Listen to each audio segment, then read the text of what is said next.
आपकी मम्मी ने आरोप लगाया है आपके बड़े पापा पे कि आपके बड़े पापा गलत निगाह रखते थे। दादी, आपकी बहू ने प्रेस कॉन्फ्रेंस किया है और आरोप लगाया है कि आपके बड़े बेटे तो आपकी छोटी बहू पे नजर रखते थे। बात ये थी कि अब उनकी अगर रखेल हम बन के रहते तो सब कुछ ठीक था, लेकिन रखेल बनना हमें मंजूर नहीं था। ये शुरू से बदचलन थी, शुरू से। अब घर पर रहते हुए ही हमको नहीं पता लगा ये किस टाइप की लड़की औरत थी। मैं ये चाहती कि मुझे मेरा हक है वो मुझे दिया जाए, जो मेरे पति का है वो एक पत्नी का ही होता है, वो सब मुझे दिया जाए बस, और मेरे बच्चे मेरे। जो हमारी मम्मी बता रही कॉन्फ्रेंस में, जो कि पापा जो हमारे हैं उन्होंने भी जब जाते जाते ही बोला था कि तुम अपनी मम्मी से सतर्क रहना बेटा। न्यू बेबी ज्वेलर्स की मालकिन, मुझे ये कहना है कि 25 करोड़ की मालकिन मैं खुद ही हूँ और मुझ पे आरोप लगाया गया था 20 लाख का, ठीक है, जो बल्कि मैंने कुछ किया भी नहीं। और मेरे ऊपर आरोप ये था कि मैंने चोरी की, मैं उसको 1 किलो सोना लेके भाग गई, और ये दर्ज हुआ था सीसीटीवी कैमरे पे। जब मैं वहाँ से निकली मेरे हाथ में कुछ नहीं था, तो सोना ले जाने का तो कोई सवाल ही नहीं उठता है कि वहाँ से मैं खाली हाथ अपने लेके गई। और फिर उसके बाद आरोप इसलिए लगाया गया कि मैंने उनकी बात नहीं मानी। बात ये थी कि अब उनकी अगर रखेल हम बन के रहते तो सब कुछ ठीक था, लेकिन रखेल बनना हमें मंजूर नहीं था। तो उन लोगों ने मुझ पर झूठे आरोप ही लगा दिए कि तुम कैसे नहीं करोगी, तुम्हारी हेल्प कौन करेगा। मेरी मदद अगर मेरे पापा करते हैं, मेरा भाई करता है, मेरे सगे मामा कुंवर हर्षित राजवीर वो अगर करते हैं, तो उन पे भी गलत आरोप, उनसे नाजायज़ संबंध जोड़ दिए जाते हैं कि अब तुम मदद किससे मांगोगी, जो मेरी हेल्प करता है उससे नाजायज़ संबंध जोड़ दिए जाते हैं। मैं इधर उधर भटकती रही, मेरी किसी ने मदद नहीं की। मुझे जान से मारने की धमकी भी दी गई कि तुमको मार डालेंगे और तुम्हें पता भी नहीं चलेगा कि तुम कहाँ गई। मैं कम से कम 1.5 महीने से भटक रही थी, मेरी किसी ने मदद नहीं की। यहाँ पे हम शुक्रिया करते हैं कि व्यापार मंडल लोगों का, जयदीप भैया, भूपेंद्र भैया, इन सब ने मेरी बहुत मदद की। इन सब के होते हुए मुझे यहाँ पे न्याय मिलना चाहिए, और मैं खुद एक व्यापार में ही हूँ, तो इस वजह से मुझे आप लोगों से, योगी सरकार लोगों से ये गुजारिश है कि मुझे मेरा न्याय दिया जाए। और मैं जब अपने घर जाती हूँ, जो मेरे पति का है वो तो एक बीवी का ही बनता है, ठीक है, तो वो तो मुझे मिलना ही चाहिए, लेकिन उससे भी वो लोग मुझे मना करते हैं। मेरे बेटे को इतना माइंड वॉश कर दिया कि आज वो मुझे उन्हीं लोगों के भड़काने पे मुझे गाली भी देता है कि नहीं ऐसा नहीं है, और वो लोग बहुत बुरी तरीके से व्यवहार करते हैं। वो सत्य नहीं है, वो झूठा आरोप है। वो जो भी था, जो भी वीडियो या जो भी था, वो दुकान के अंदर, दुकान से बाहर गया ही नहीं कुछ। और जब मैं निकली, मैं खाली हाथ निकली।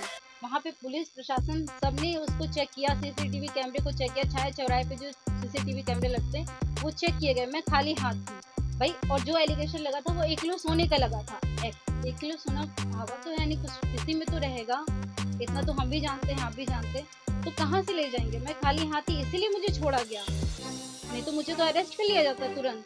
भाई मैं 1.5 महीने से एसपी ऑफिस के सामने, सबके डीएम ऑफिस के सामने सबसे गुजारिश कर रही थी कि मुझे न्याय दिया जाए। मैं भटक रही हूँ, मुझे मेरे घर में ही नहीं आने दिया जा रहा। मेरी दुकान, मेरा घर, मेरा पति, सब कुछ मेरा, और मैं ही बाहर।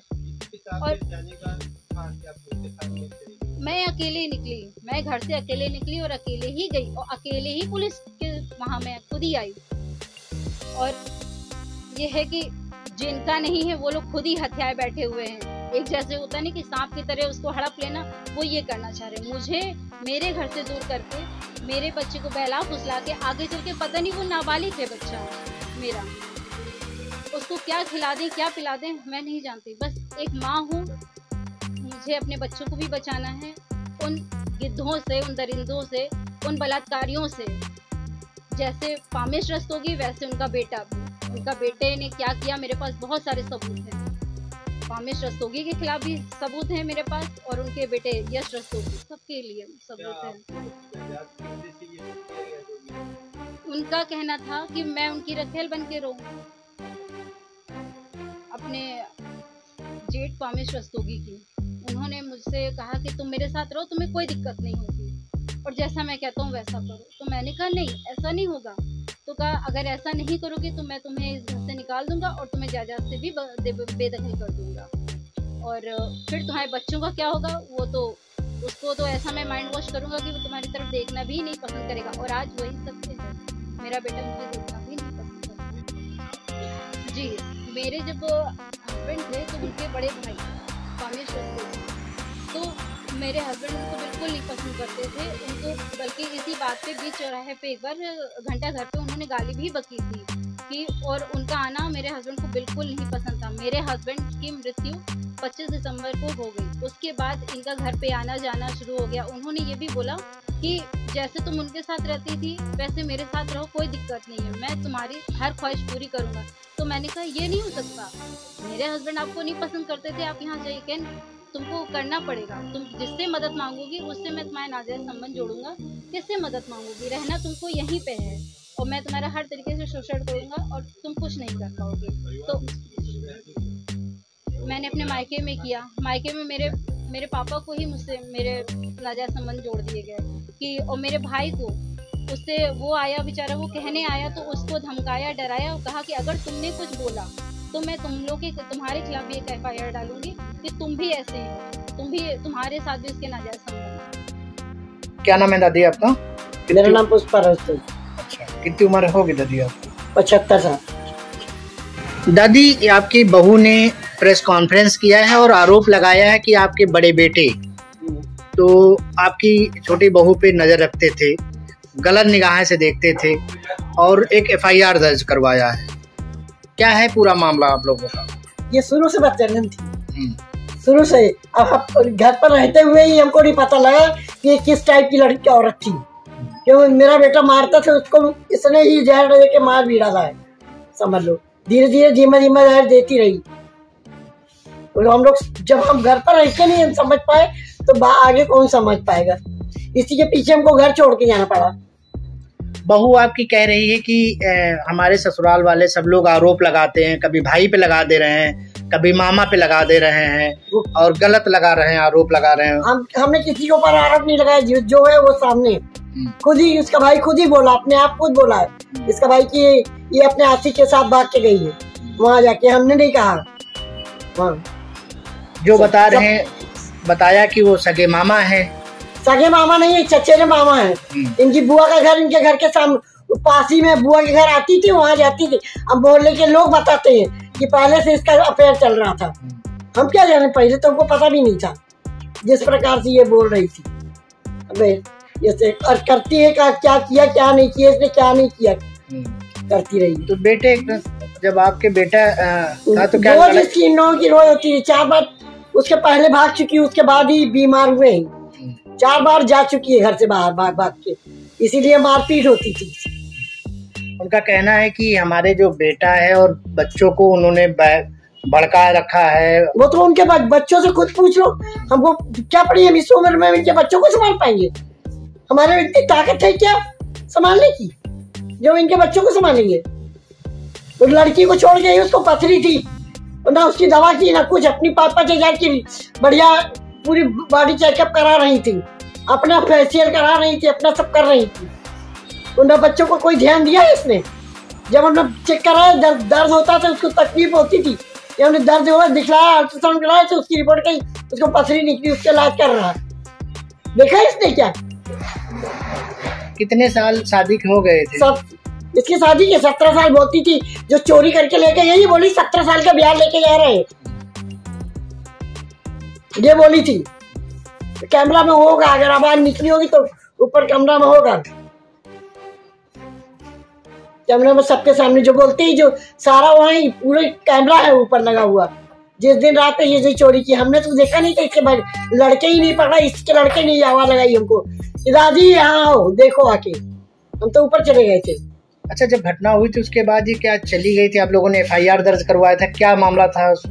हमने कुछ नहीं कराया थी, चोरी कर रात में तो चोरी हुई, रात में इससे सब पूछा जाए चाहिए। जब सब पूछते रहे, सब परिवार के थे, सब पूछा, जब पूछा गया बोली सब पहले तो अपना लिया, हमने अपना लिया, तुम्हारा था, हम खुद कहते तुम्हारा था, सब लिया तुमने, मगर तुम दूसरे के देने के लिए नहीं था, इसके लिए नहीं कमा के रख गए थे कि तुम अपने यार को जाके दो। जो कुंवर राजवीर जो है, कौन हरती तक कुंवर राजवीर कौन है साले, जो भी हो। तो कितने लोगों का परिवार है दादी आपका? हमारे 3 बेटे थे, 2 बेटे खत्म हो गए। अच्छा, मिला। हाँ, जैसे पहले भी कोई खत्म हो चुका? इसके पहले मेरा बेटा, उसको तो उसकी भी उस वक्त प्रॉब्लम थी उसको। अच्छा, सीरियस था उसका लीवर। अचानक तबीयत खराब हुई है क्या आपकी जो इधर हुई? हाँ, इनकी तो अचानक ही हुई। अचानक ही एकाएक उनको ब्लड कैंसर भी बता दिया। 1 महीना 20 दिन में चले गए। क्या नाम है आपका? अर्श रस्तोगी। कितनी उम्र है आपकी? मेरी उम्र 15 साल। 15 साल जी। अच्छा, कुछ पढ़ाई वढ़ाई भी की है? जी, हमने पढ़ाई मेरी चल रही है अभी भी। आपकी मम्मी ने आरोप लगाया है आपके बड़े पापा पे कि आपके बड़े पापा गलत निगाह रखते थे और आपके पापा आपके बड़े पापा को पसंद नहीं करते थे। अभी प्रेस कॉन्फ्रेंस किया है, क्या है मामला? ये सब बातें कुछ नहीं। हमारे बड़े पापा यहाँ से 2 किलोमीटर दूर रहते हैं। हमारे बड़े पापा, जब हमारे पापा को ब्लड कैंसर हुआ था तब आए थे। तो हमारे बड़े पापा हैं जो हमारे, उनको ब्लड की बहुत कमी हो गई थी। हमारे बड़े पापा ने सब इंतजाम किया, हमारे जो यश भैया उन्होंने किया। तो जब बड़े पापा हमारे, उसके बाद जब हमारे पापा एक्सपायर हो गए, उसके बाद आते नहीं थे हमारे भैया, आते भी थे बड़े पापा तो हमारी दुकान आते थे। और ऐसी कुछ बातें नहीं हैं जो हमारी मम्मी बता रही कॉन्फ्रेंस में, जो कि पापा जो हमारे हैं उन्होंने भी जब जाते जाते ही बोला था कि तुम अपनी मम्मी से सतर्क रहना बेटा। आपसे कहा? और आखिरी में भी बोला था कि तुम तीनों भाई एक रहना। जी। आप लोग कै भाई बहन हो? हम 3 भाई हैं और हमारी 3 बहन। अच्छा। तो क्या आखिर कैसे ये जो है, क्यों जैसे अभी बता रहे थे कि मेरा बेटा उनके कहने पे है, बेटी है, सबको बहला है? ऐसा कुछ नहीं है कि देखिए, जब उन्होंने चोरी की, जब मेरे चिकन पॉक्स हो गया था, अभी भी इसके निशान, ये देखिए निशान है अभी भी। तो इसके निशान अभी भी हैं। तो जब हम ऊपर अपने घर पे रहते थे तो अपने मम्मी से हमने कहा कि आप दुकान बैठिए, दुकान संभालिए। तो उसके रहते रहे कि इन्होंने चोरी की यहाँ से, ये तिजोरी है हमारी, इन्होंने यहाँ चोरी की। जब चोरी की तो हमने जब मैं दुकान उतरा तो मैंने देखा कि इन्होंने चोरी की है, दुकान की जेवर भी चोरी की है, इनके जेवर भी चोरी किए हैं हमारी दादी के। और जब हमने पकड़ा, कैमरे पे देखा गया, तो उन्होंने बोला कि जो हमारे पापा जो 17 साल से रहते थे उसका हमने ब्याज ले लिया। 17 साल जो उनके साथ रहे हैं उसका मैंने ब्याज लिया है। और उन्होंने कहा कि ये मेरा है, मैं नहीं दूंगी। जो तुमने किया उस 17 साल पापा जो किए उसका मैंने ब्याज ले लिया। किससे बोला था? हमसे बोला था और हमारी दादी से भी बोला था। जी। अच्छा, ये बता रहे हैं कि आपकी मम्मी कहना है कि सब पे गलत आरोप लगा दिया जाता है, चाहे वो भाई हो चाहे पिताजी हो। अभी जिस पे आरोप लगाया जा रहा है बता रहे वो मामा है। अब जो मामा नहीं है वो उनके जो चचेरे मामा, ऐसा मैंने पापा सुना था कि मेरे पास रिकॉर्डिंग भी है उनकी, उसके आदमी की। ऐसा कुछ नहीं है, वो आदमी पहले कभी बात नहीं करता था।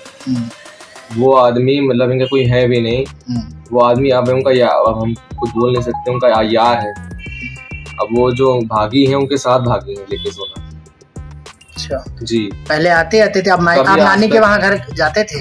हम नानी के कभी घर नहीं गए, अपने पापा रहते थे, कभी नानी के घर नहीं गए। उसके बाद भी नानी के घर क्यों नहीं जा गए? हमारे जो नाना थे वो ठीक नहीं थे। जी। अच्छा। हमारे नाना से पापा की मतलब बनती भी नहीं थी और हमारे नाना अच्छे नहीं थे। किस बात को लेके? क्योंकि हमारे नाना दो औरतें रखते थे। अच्छा जी।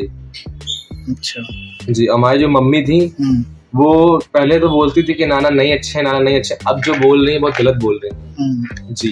अच्छा। और बड़े पापा जो इनको सपोर्ट करते थे उनको बोल रही है। और जो हमारे जो घर वाले हैं, यश भैया, बड़े पापा, जो हमारी बड़ी मम्मी, उनको सब बोल रहे हैं कि ये ऐसे हैं वैसे हैं, गलत आरोप कर रहे हैं। इनके साथ कौन इनको रखेगा जब ये बाहर अभी घूम रही हैं अच्छे से। और हम लोग को बोलती हैं, कहीं मिलती है तो हम लोग को कहती हैं कि तुम लोग चोर हो और तुम लोग बलात्कार हो। तो ये सब अपने लड़कों को नहीं बोलना चाहिए, बच्चों को नहीं बोलना चाहिए, अपने बच्चों को हिजड़ा नहीं बोलना चाहिए। वो आगे दुकान में उन्होंने सब लड़कों के सामने बोला, हमारे स्टाफ के सामने, कि तुम हिजड़ा हो। मम्मी से जब बातचीत शुरू से होती है तो अचानक क्यों खटास पैदा हो गई? हमारे जो पापा ने जो बताया था कि ये मम्मी के ऊपर हमको शक है, तभी ऐसा हमें लगा भी। और इन्होंने जब चोरी की, और हमें पहले से इनके ऊपर डाउट भी था कुछ, क्योंकि ये कुछ मतलब घूमती थी बाहर, बिना बताए जाती रहती थी। और हमने जब देखा कि इनकी चैटिंग करती थी जी, और कम से कम 4-5 बजे तक चैटिंग करती थी। तो मुझे सही नहीं लगा ये सब चीज़ें। जब मैंने देखा, मैंने कहा कोई दोस्त से बात करती होंगी, मैंने तभी इग्नोर किया इस सब चीज़ों को।